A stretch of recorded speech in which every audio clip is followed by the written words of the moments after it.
I'm Debbie Brathwaite, and I work out of Bedford. I'm an accreditation assessor and lead assessor. I've also been or am a peer tutor, and I've worked on the magazine that we had for people participation. I'm an LGBTQ plus advocate. I'm ex-chair of the Working Together group. I sit on various committees, and I do a lot of work at the moment with the IAP services, where I sit on committees and do interviews. I've also done QA and QI projects.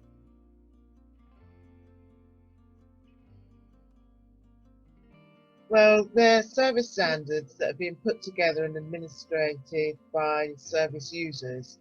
So it's how a service runs is looked and audited by service users, and they are given um, standards, bronze, silver, or gold at the end of it.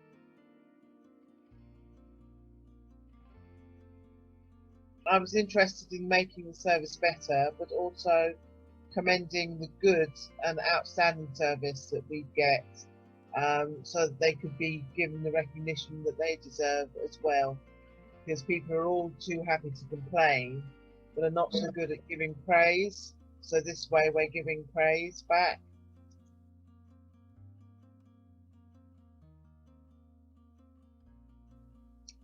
Right, so to be able to speak to different types of people is something that you need. And we're tasked with upholding the integrity of the service, to be impartial at times, and to be very flexible. Be able to sift information, because you get a lot of information and you've got to sort out sort of which bits that you need and which bits that you don't. Well, it depends on how many assessments you're tasked with doing, really. So it probably adds up to a full day, because you've got your pre-assessment where you have to read all the reports, and obviously take notes, and then you do between 9 and 2 for the actual assessment itself, and then you've got the report writing and stuff afterwards, which is another couple of hours. Um, okay, I have to write reports because I'm a lead assessor, so that is the extra couple of hours.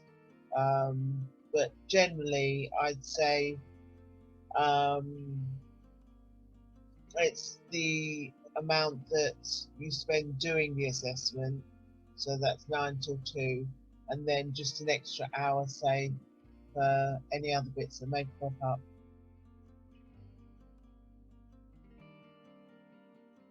I was a little bit nervous when I first started going into inpatient wards, so I was a bit wary, but it was nothing like what I was expecting.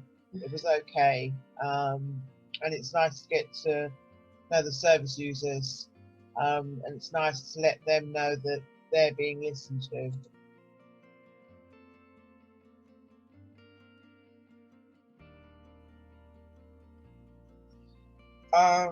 I like talking to people, um, and making a difference.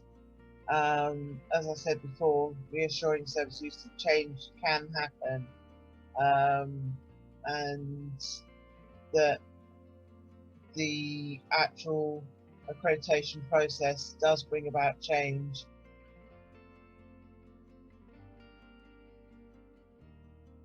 Right, the services sometimes people in the interviews go off topic, and you've got to pull them back. Or sometimes you get where just one person is expressing their views over everybody else. And again, you've got to bring them back and try and bring in other people, but you've got to do it sort of subtly. Um, and that's a skill you sort of learn as you're doing it more than anything else.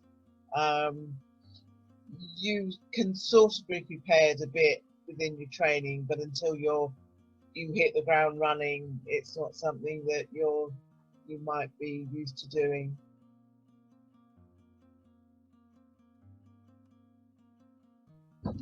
Come and have a go. It's good fun. It's a great experience. You get to meet lots of new people. Pre-lockdown, you went to a lot of new places. Also, you're gaining employability skills. So you get really good training. Your skills are transferable. So if you want to go on within the service or just to get a normal outside job, these skills that you learn are something that you can take with you.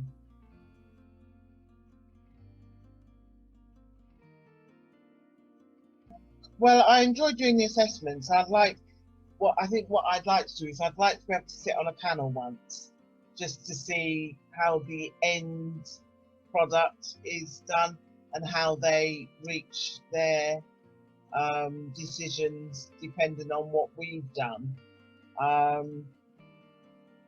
So, and just to develop more parts of the service, and ready for me for when I'm ready to go on to do other things.